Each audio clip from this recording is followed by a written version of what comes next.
ఇందాక మీరు మాట్లాడుతూ ఫ్రెండ్స్ గురించి, క్లాస్‌మేట్స్ గురించి చెప్పారు. యెస్. అండ్ మీకేంటి హీరో 'నాని' గారు అండ్ ప్రొడ్యూసర్ 'నాగవంశి' గారు మీ స్కూల్ మేట్స్ అని విన్నాను నేను. ఏంటి యాహ్! ఆల్ఫోన్సాస్‌లో, ఓకే. సెంట్ ఆల్ఫోన్సాస్‌లో. ఎన్ని ఇయర్స్ చదివారు? ఎలా ఉంటది మీ బాండింగ్, మీ ఫ్రెండ్‌షిప్? అంటే అప్పుడు ఎవరు అంత ఇది కదా, నవీన్, నాని. ఓకే. సో మాదన్నీ బిల్డింగ్స్ అన్నీ బ్లాక్స్ ఉంటాయన్నమాట సెంట్ ఆల్ఫోన్సాస్ సిద్ధార్థ్ నగర్లో. సో మా చైల్డ్హుడ్ అంతా అక్కడే జరిగింది. సో వంశీ గారు, నాగవంశీ గారు వాజ్ మై నైబర్ ఆల్సో. ఓహో! ఓకే. మా బిల్డింగ్ వాళ్ళ బిల్డింగ్ పక్క పక్కన ఉంటుంది. అంటే మా బాల్కనీ నుంచి వాళ్ళ బాల్కనీ కనిపిస్తూ ఉంటుంది ఆహా. ఇట్లా. సో అలా వంశీ గారు బ్రదరు, మేమంతా లైక్ కాలనీ ఫ్రెండ్స్ అనమాట కలిసి. చిన్నప్పుడు అంతా చైల్డ్హుడ్. దాని తర్వాత కొంచెం ఏజ్ పెరిగిన తర్వాత కాలేజెస్కి వచ్చిన తర్వాత డిస్పర్స్ అవుతాం కదా. అవును. సో డిస్పర్స్ అయిన తర్వాత వరల్డ్ మళ్ళీ ఒక చోటికి తీసుకొచ్చింది అన్నప్పుడు ఎప్పుడైతే చిన్నబాబు గారు హారికాస్ని అది చేస్తున్నారు, Vamshi is also part of it అని తెలిసినప్పుడు కలవడం, వీ ఫెల్ట్ వెరీ హ్యాపీ. అరే డార్లింగ్, నువ్వు ఇటు వచ్చావు, నేను ఇటు వచ్చాను. అసలు ఎప్పుడు దరిదాపుల్లో కూడా అనుకోలేదు అసలు అలా వస్తామని. అండ్ నాని బై దెన్ ముందు నుంచి వచ్చినప్పుడు, నాని నేను రేడియో మిర్చిలో చేస్తున్నప్పుడు, ఆర్జే కింద చేస్తున్నప్పుడు, రేడియో మిర్చి పై బిల్డింగ్లో వరల్డ్ స్పేస్ అని ఒకటి రేడియో స్టేషన్ ఉండేది అప్పట్లో. అందులో ఆయన వర్క్ చేసేవాళ్ళు స్టార్టింగ్, జస్ట్ పార్ట్ టైం కింద చేస్తుండేవాళ్ళు. సో అప్పుడు కూడా అనుకునేవాళ్ళు, అరే డెస్టినీ చూడు, స్కూల్ నుంచి ఆర్జేఎల్ కింద, ఆర్జేఎల్ నుంచి ఇప్పుడు ఇదండి. సో ఇప్పుడు నా షోస్కి నాని వచ్చినప్పుడల్లా అదే చెప్తారనమాట. సీ దట్ నీ పొజిషన్లో నువ్వు కమాండ్, నా పొజిషన్లో నేను కమాండ్, ఇలా ఇద్దరం ఒకరినొకరు కూర్చొని ఇంటర్వ్యూ చేసుకోవడం అంటే కెమెరా ముందు వరకు ఇట్స్ ఎ నైస్ ఫీలింగ్. మనకి చిన్నప్పటి నుంచి తెలిసిన వ్యక్తులు మన వే ఆఫ్ వర్క్లోకి వచ్చినప్పుడు we feel very happy and they are very well settled. నాకు చాలా ప్రౌడ్ మూమెంట్ ఏంటంటే, Nani is a star, is one of the strongest names in Telugu film industry. For years to go గుర్తుండిపోయే పేరు తెచ్చుకున్నాడు, సాధించుకున్నాడు తను. Very. And Vamshi, Nagavamshi, the kind of films, the kind of project ఆయన చేస్తున్నవి అంత రెబలిష్గా, అంత స్ట్రాంగ్గా ముందుకెళ్ళడం అనేది I feel very proud. Social మీడియాలో చూస్తుంటారా? అది లెక్క. నాకు జెర్సీ సినిమా నాకు భలే, అంటే ప్రొడ్యూసర్ హీరో ఇద్దరు నానీస్ మోస్ట్ ఫేవరెట్ ఫిల్మ్ నాకు. ఓకే. ఎలా ఉన్నారు మీరు ముగ్గురు స్కూల్ లైఫ్? పెద్ద ఏమి ఉండవు అప్పుడు. అంతే హాయ్ హలో బాయ్ బాయ్లు, క్రికెట్ ఆడుకోవడాలు. నాని ఇస్ డిఫరెంట్ సెక్షన్లో ఉన్నా కూడా మాకు తెలుసు. ఓకే. బట్ హీరో అయిన తర్వాత తెలుసు, అరే మన నాని హీరో అయ్యాడు అని కదా. సో అప్పుడు పాత మెమరీస్ అంటే స్కూల్ క్లాస్ రూమ్స్లో ఎట్లుంటాయి అట్లాగే ఉంటాయి, ఇంకా నార్మల్గా అంతే. అంతే నాకు. ఓకే. అండ్ ఇప్పుడు నాని గారు మీ క్లాస్మేట్, అంత మీరు అన్నట్టు బడ్డింగ్ స్టేజ్ నుంచి మీరిద్దరు ఒకరినొకరు తెలుసు, గ్రోత్ అయ్యారు, లైక్ ఇండస్ట్రీలోకి వచ్చారు. ఏంటి మీ ఫస్ట్ సినిమాకి నాని గారిని పిలుద్దామని మీ డైరెక్టర్ ఇంకొకరు ప్రొడ్యూసర్లో అంటే, లేదు నేను ఇబ్బంది పెట్టదలుచుకోలేదు అని కొంచెం, అంటే ఇబ్బంది పడతారంట నాని గారిని పిలవడానికో లేదంటే వాడుకోవడానికో, లైక్ వాడుకోవడం మీన్స్ మీ ఫ్రెండ్షిప్ని వాడుకొని పిలిస్తే బేసిక్గా ఎందుకో ఇబ్బంది పడతారంటే ఏంటి నాని గారిని? అంటే చాలా అభిమానం ఉన్న వ్యక్తులు కదా, నాకు చాలా ఇష్టమైన వ్యక్తులు వాళ్ళు. నాకు అంటే నా అవసరం, నిజంగా నాకు ఏదైనా అవసరం వచ్చినప్పుడు, నేను ఏదైనా అడుగుదాం అనుకున్నప్పుడు అడుగుతాము. అంటే ఫ్రెండ్సే కదా ఎంత కాదనుకున్నా. అండ్ వాళ్ళు ఏం గోత్రూ అవుతారు, ఏం వర్క్ చేస్తున్నారు, ఎలా వర్క్ చేస్తున్నారు చూసుకోవాలి. అండ్ నేనున్న కండిషన్స్లో నన్ను ప్రమోట్ చేసింది వాళ్ళకి ప్లస్ అవుతుందా, ఉపయోగపడుతుంది, అది కూడా నేను ఆలోచించాలి యాజ్ అ ఫ్రెండ్. వాళ్ళ సైడ్ కూడా నేను అడిగేయడం చాలా ఈజీ. ఒక మాట, డార్లింగ్ చేస్తారా, డార్లింగ్ ఇలా అంటారా అని నేను అడిగడం చాలా ఈజీ. దానివల్ల వాళ్ళకి ప్లస్ అవుద్దా, మైనస్ అవుద్దా, మంచిదేనా కాదా, చేయొచ్చా చేయకూడదా, వాళ్ళు ఉన్న పొజిషన్స్లో కూడా నేను ఆలోచించాలనిపించింది నాకు. అడిగే ముందు నా బాధ్యత. అడుగుతాం కానీ వాళ్ళు ఒప్పుకోకపోయినా మనం అడగకూడదా అనుకునేవాడిని. అందుకే నేను టాక్ షో స్టార్ట్ చేసినప్పుడు ఈ ఇబ్బంది చాలా పడ్డాను నేను. ఓకే.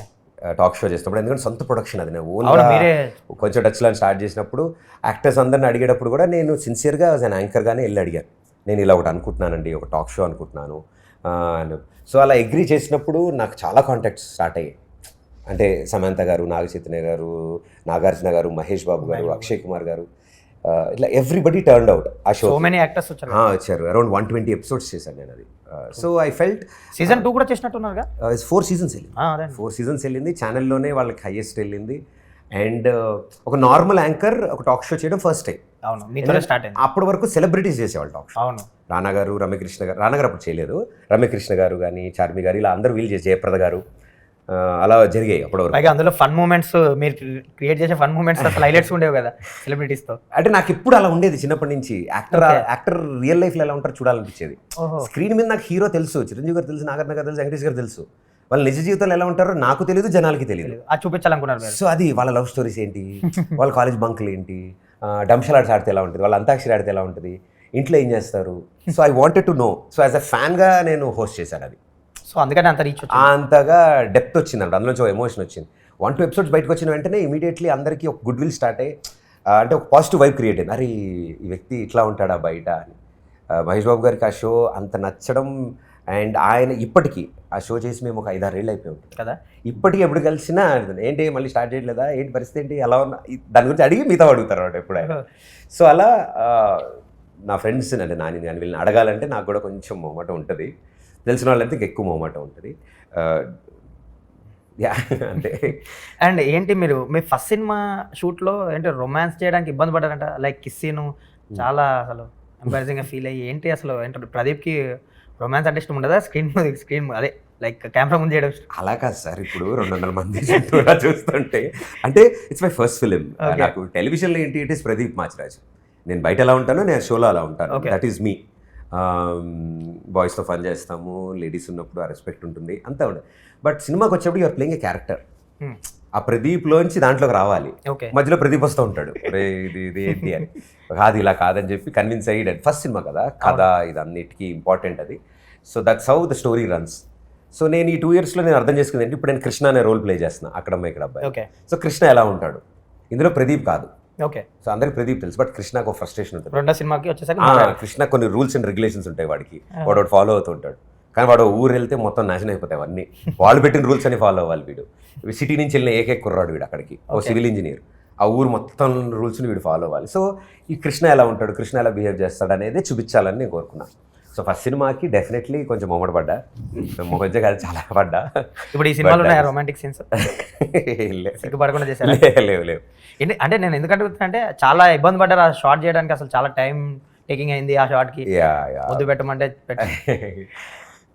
ఏంటి బేసిక్గా ఇప్పుడు ప్రదీప్ అంటే మీరు చలాకీగా చాలా జోవియల్గా ఉంటారు, ఏంటి హీరోయిన్స్తో మాత్రం కొంచెం స్పేస్ మెయింటైన్ చేస్తారు. వాళ్ళ నెంబర్ కూడా తీసుకో, మీ ఫస్ట్ హీరోయిన్ నెంబర్ కూడా లేదంటే మీ దగ్గర ఫోన్ నెంబర్ కూడా లేదు సినిమా అయిపోయే వరకు.